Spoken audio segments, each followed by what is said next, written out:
പാങ്ങോട് സൈനിക ക്യാമ്പിൽ നിന്ന് ആനക്കൊമ്പ് മോഷണം പോയ സംഭവത്തിൽ ശുചീകരണ തൊഴിലാളികളെ കേന്ദ്രീകരിച്ച് അന്വേഷണം തുടരുകയാണ്.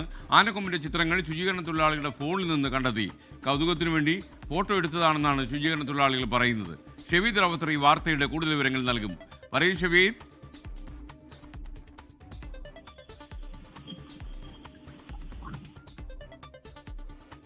എന്തായാലും ഏകദേശം ഇതിന്റെ മോഷണം നടത്തിയത്, ഈ ആനക്കൊമ്പ് മോഷ്ടിച്ചുകൊണ്ട് പോയത് ആരാണെന്നുള്ള വിവരം പോലീസിന് മനസ്സിലായിട്ടുണ്ട് എന്നാണ് നമുക്ക് ലഭിക്കുന്ന വിവരം. അതിന്റെ കൂടുതൽ വിശദാംശങ്ങളാണ് ഷെവീദ് റാവുത്തർ നമ്മളുമായി പങ്കുവയ്ക്കാൻ ഉദ്ദേശിച്ചുള്ള. അല്പസമയത്തിനകം ഷെവീദിന് നമുക്കൊപ്പം ചേരാൻ കഴിയും.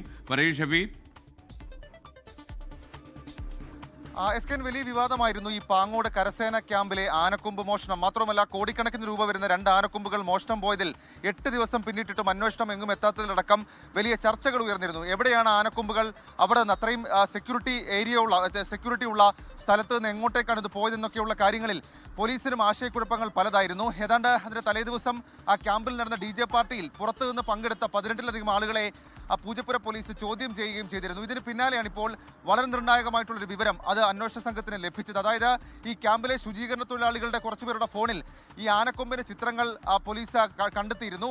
അതിന് പിന്നാലെ ഇവരെ ചോദ്യം ചെയ്യുകയും ചെയ്തിരുന്നു. ഇപ്പോൾ നൽകിയിരിക്കുന്ന മൊഴി കൗതുകത്തിന്റെ അടിസ്ഥാനത്തിലെടുത്ത ചിത്രങ്ങൾ എന്നുള്ളതാണ്. എന്നാൽ പോലീസ് ആ രീതിയിൽ അത് മുഖവിലേക്ക് എടുക്കുന്നില്ല. ഇവരെ കേന്ദ്രീകരിച്ച് തന്നെ അന്വേഷണം നടത്താനാണ് ഇപ്പോൾ പോലീസിന്റെ തീരുമാനം. കൂടാതെ ഈ ക്യാമ്പിനകത്ത് നിരവധി സ്ഥലങ്ങളുണ്ട്, കാടുപിടിച്ച സ്ഥലങ്ങളുണ്ട്. അവിടെ എവിടെയെങ്കിലും ഇത് ഒളിപ്പിച്ചിട്ടുണ്ടോ എന്നുള്ള സംശയവും പോലീസിനുണ്ട്. പോലീസ് ഈ കരസേന ഉദ്യോഗസ്ഥരുടെ അനുമതിക്കനുസരിച്ച് അവിടെ പരിശോധന നടത്താനും നിലവിൽ ഇപ്പോൾ തീരുമാനിച്ചിട്ടുണ്ട്.